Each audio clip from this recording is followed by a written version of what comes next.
Do you struggle to do basic things? Are certain things that other people might find easy proving difficult for you?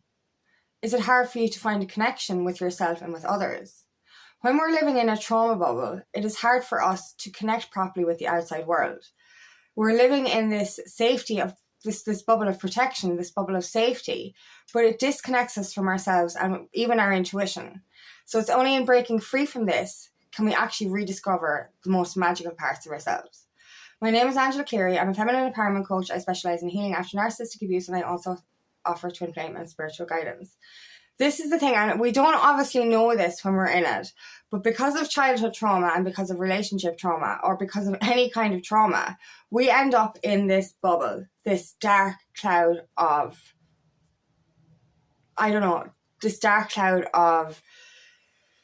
it's a dark cloud of protection. You know, and I didn't realise this till I started healing, but literally for my whole life, I was living in a cloud, this cloud of darkness. And this, what we do when we're in trauma, our unconscious mind will literally hide our pain from us as a way of protection. But if we're literally, the bubble of protection comes in to stop more pain from getting in. But it also stops us from feeling the trauma that we once went through. So it's blocking everything, you know, so it's blocking past trauma and pain, and it's blocking future trauma and pain. But because of this wall of protection, this bubble of protection, we're actually blocking out everything else as well. You know, and this happened for me. Obviously, I didn't even consciously know this. You know, we were not consciously walking around going, I had trauma. And a lot of people who have been through trauma do not consider that they've been through trauma. They don't register that they've been through trauma. I've had so many people say, I don't think I had a bad childhood. And then they say stuff to you and you're like, oh my God, that's trauma. You know, and we downplay our trauma as well. We say, oh, it's okay, it's fine, because we've healed a certain way from it, but it's not. We're saying, okay, I'm fine. This is your wall of fucking protection, telling you you're okay and you're fine. You're not fucking okay. I'm sorry, but we're not okay. And you know, it's not funny, but you know, I could speak openly about my trauma to people, and you know, I'm speaking about it as if, yeah, it's done now, you know what I mean? I had to go through it for these reasons, and I forgive everyone, and I'm fine. Fine is not fucking, you're not fine. And then, you know, you're telling somebody everything you've been through, and they're like, Jesus, are you okay? You went through a lot. And you're like, I know, it's grand, you know what I mean? At least no one else went through it, and somebody probably went through worse. And you're just constantly just downplaying what you actually experienced. But when we're in this darkness, we don't see anything outside of that. We've got these blinkers on, and we're living in this tiny little world of protection. You know what I mean? Where we're literally blocking out any potentiality for anything else to hurt us again. But when we're in this bubble, we're blocking out everything else as well. And you know, for example, I went through an atro narcissistic relationship, okay? And throughout that atro narcissistic relationship, my trauma bubble got bigger. You know, I was obviously living in a trauma bubble that I didn't even realize I was living in, but it got bigger when I was in that relationship. And I can effectively say throughout my 20s, when I was in this relationship, I was effectively stupid because I stopped using my brain. I became codependent on my ex, and I forgot how to do things. And I'll give you an example, right? And because it's only since my relapse, okay, between 21 and 23, that I actually discovered this trauma bubble. Because, and I look back on past experiences and past things that I've been through, and I'm like, oh my God, I was literally hiding my whole life. You know, when I was in the insecurity phase, when I was in the unworthiness phase, when I was codependent, when I was during my traumatic relationships, speaking to people became so difficult. You know what I mean? I was always kind of speak when spoken to anyway. Because of that trauma in my toxic relationship, I got even quieter. So it was very hard for me to have even normal conversations with people. Do you know what I mean? Start a conversation. But simple things, I'll show. This is the example that kind of comes to my head, because this has happened throughout. So say since my relapse and since coming back, I'm more aware than I ever was. So prior to my relapse, I still had blinkers on. During my relapse, I was fucking completely blocked. And now since I'm more aware than I've ever been in my whole life. But now I'm looking back on things that were so, you know you're in a trauma bubble when you start to come out of it and you start to make connections that you were like, that was right there all along. It's like the answer to all our problems is right here at the other side of the blinker. And it's like getting to that solution when you're in a trauma bubble is literally, and it's just the most impossible thing you'll ever experience. And you're like, there's no way I can get to this problem, the solution. So, you know, for example, if you're, you know, you'll understand this if you've ever experienced depression. When we're going through depression, the most simplest of tasks, they're just, you can feel your whole body kind of going, oh, I can't do this. It's too painful. I can't do it. And the simple thing of doing dishes. I think the biggest enemy of depression is doing the dishes. We need a dishwasher. But you know what I mean? It's just like literally, it's like the task of doing the dishes is the most debilitating, depressing thing you can ever think of. But when you do the dishes and the place is tidy, you're like, I should have done that ages ago. I feel so much better. But it's it's the way your mind goes, even in anticipating a task that's difficult. So for example, when you're in trauma or during depression, the simple task of getting up in the morning and brushing your teeth is hard. So, you know, it's like we lose the connection to the task or to do whatever we want to do. And it just seems like an impossible thing. You know what I mean? It seems too far out of reach. It seems like it's I'll give you an example. There's a few things around my house. Right? I was always well capable of doing DIY. I worked with my dad growing up. I was doing tiling, timber flooring, making fences, all these kind of things. So I was well capable of hanging up a picture. But when I was going through traumatic relationships, I went through a lot of codependency, believing that I needed a man to do all this work for me. I just kept getting smaller and smaller and smaller and smaller and smaller. So I lost my confidence and I lost my ability to live effectively. So, you know, when I was in my 20s, because I became codependent in a narcissistic relationship, I forgot I could cook. I forgot I could do DIY, and I forgot that I was capable of using my brain. So I effectively stopped using my brain, and I look back on those years and I'm like, oh my God, I was effectively stupid because I just didn't use the parts of my brain that needed to be used. So say as we moved on, like breaking out of these, I was still in this energy of I can't do. I had a fear-based entity attached to me as well. So everything seemed so scary anyway. But the simplest of tasks, I was like, I can't do that. And what if you just kind of, your mind is like fucking spiraling, going, oh my God, I can't do this, I can't do this. So for example, my step out the front, my decking step, it broke.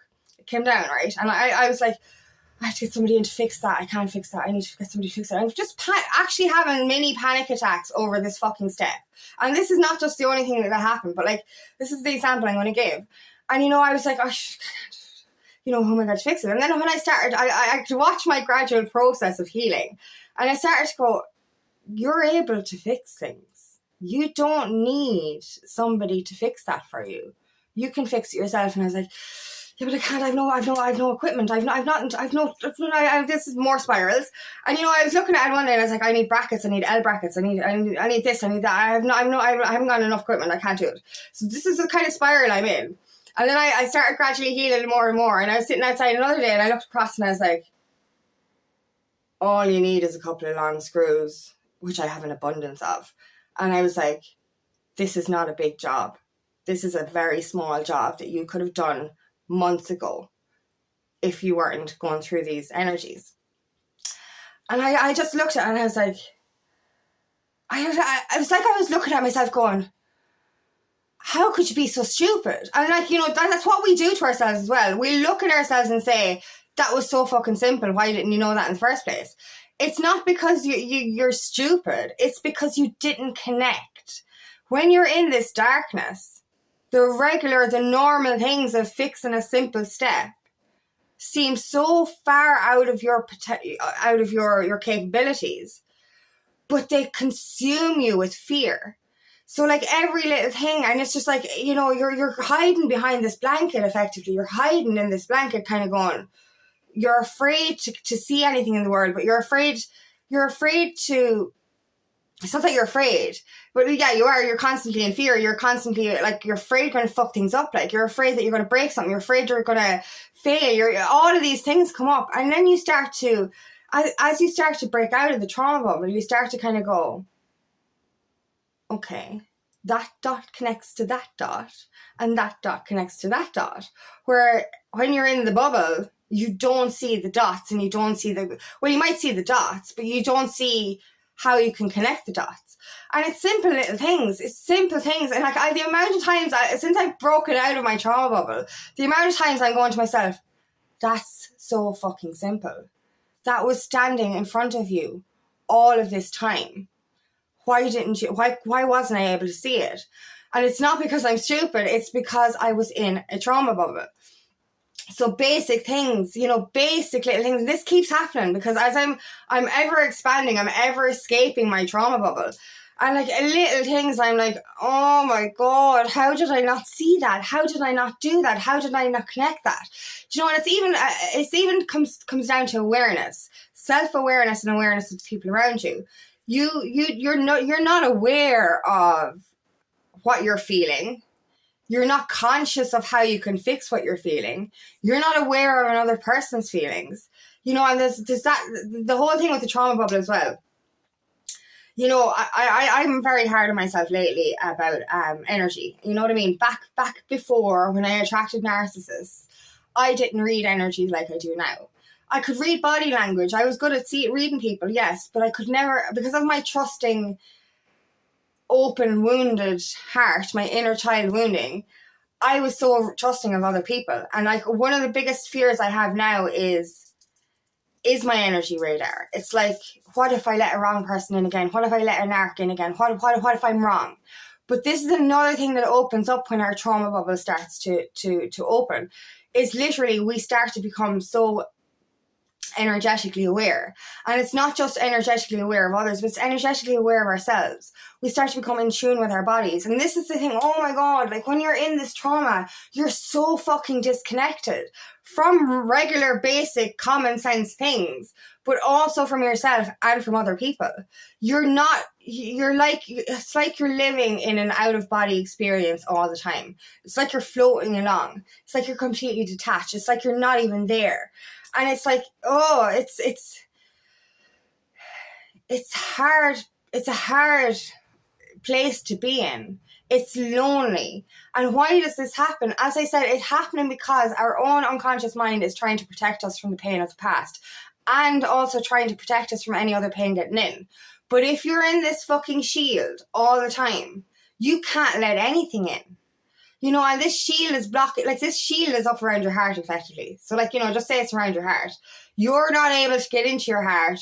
Nothing's able to get out. There's, you're blocking the pain, but you're also blocking love. And when we're disconnected from what we went through and what we're preventing, it's literally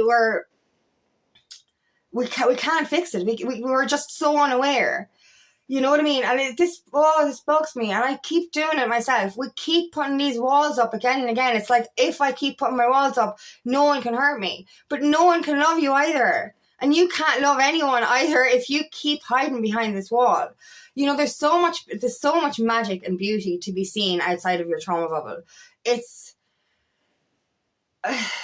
literally like going from living in this dark, grey existence to living life in colour again. And it's so beautiful.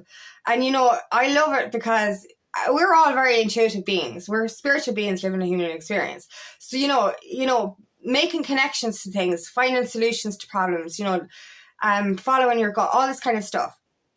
This is so alien to us when we're in this. Not only are we in a conditioned reality, we're in this bubble of trauma.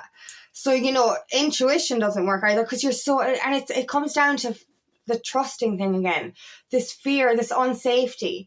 It's like it's like if I stay in here forever, no one can hurt me. If I stay in here forever, nothing can go wrong. But if you stay in there forever, you lose your capacity to live. Because this is another thing. If we don't use, this is what I kind of mentioned when I was with my ex and codependent. When you're not using your brain, you will effectively turn to fucking mush. You will. So when we're in a trauma bubble, using our brain is scary because it's like a risk or something. But like we're in this it's like this fight, flight, or freeze energy all the time. That's what it is. Like, we're always on edge. We're always waiting for the next thing to go wrong, or we're always in freeze mode. Do you know what I mean? When it comes to making decisions, when it comes to making connections, when it comes to doing basic things, we're in freeze mode. It's like, I can't do this. I can't do this. What if it all goes wrong? And then I'm spiral. Do you know what I mean? So it literally, you're in this kind of, this constant state of rigidity, but also in this constant state of I'm a deer in the headlights. So everything that comes my way, I'm like, I can't do that. That's so scary. And then when you calm down, or when you rebalance your nervous system, you start to kind of go, okay, that's not that bad. What can I do towards this? And then you do the thing, but it's like constantly, nearly every day lately, I'm kind of going, how did I not see that before? Things I did a few years ago, and I'm like, oh my God, I just was not aware. You know, I went through so much when I was in my trauma bubble. So much stuff. Like, you know, like before I understood imposter syndrome or self-awareness or anything, I went through so much pain and turmoil. And it's all because of my trauma bubble. It was literally because I was so afraid of everything. I was just like, oh my God, this is too much. It's too scary. And I'm going through some things that I went through in the past. And I'm like, oh my God, this is so easy. You know what I mean? And I look back on when I tried it before, I was like, that was just imposter syndrome. That was just fear of the unknown. That was just, I was making mountains out of molehills because I was in that fear-based bubble. And, you know, now I'm broken out of that. I'm like, I'm so much, it's just like, I got this kind of energy. And it's like, it's one of the beautiful things, one of the most beautiful things about breaking out of the trauma bubble is you become a fucking genius. You really do. Your intuition is on fire. Your energy radar is on fire. You're making connections left, right, and center. You're learning all the time. You're doing things like the things that once seemed daunting before. You're doing them like a fucking superhero. You know what I mean? That's the big difference here. Like, you know what I mean? Your brain actually starts to function again. You know what I mean? Because you're not stuck behind a wall. So what do we do to prevent this? How do we get out of this? You start to understand it for one. Self-awareness is key. Ask yourself how you're feeling. Ask yourself, is this task actually very daunting, or is it just daunting for you? You know what I mean? So like, you know, have you been living in this trauma bubble, this blinker energy where you do not see connections, where the answer is right there, but you have no way of getting to it? Not because you're stupid, but because you're hiding from the world. And that's effectively it. Everything is out of your reach because you're in this cloud of darkness, this cloud of dark energy. And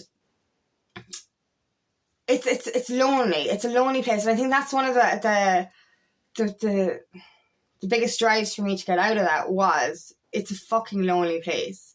You know, you're not even just isolated from the world, you're isolated from yourself. And when you're disconnected from yourself, that's the most loneliest experience you'll ever go through. Because, like, you know, you can have so many people around you, but if you're not connected to yourself, you're not even there. You're not in the present moment. You know what I mean? And when you're alone, if you're not connected to yourself, you're going to be, you know, if you're not connected to yourself, you're going to be detached. You're not going to be present. So, you know, don't be hard on yourself, because one of the biggest things we go through is we're so angry with ourselves for, you know, not knowing a certain thing, for making a certain mistake, for doing it the wrong way. You didn't do it the wrong way. You did it based on your level of knowledge. And when you're in a trauma bubble, you don't have fucking much knowledge. You're literally in this tiny, tiny dark room where there's nothing. There's no clouds, there's no light, there's no nothing. There's no information. You know what I mean? You just see something as scary, overwhelming, and just want to go back into your bubble. You do not make the connections that you make when you're out of that trauma bubble. So it's only in facing our trauma, in healing our trauma, can we break out of that bubble. And I promise you, it is so worth it. We're afraid of the darkness, but it's only when we face the darkness that we can bring it to light. So it is actually it's less pressure on ourselves if we face what we were afraid to face. It's time to reconnect with yourself. It's time to rediscover yourself and rediscover all the magical things within you that have been hidden within this trauma bubble. So thank you so much for listening today, and I really hope this resonates. If it does, please like and share, and please subscribe to my channel so I can reach as many people as possible. And if you would like help on your journey, please book me for a free discovery call today, and there's nothing more than to help you on your path. Also, I have another channel called Aligning with Angie, where I share a guided meditation every week. The information for that is in the description box.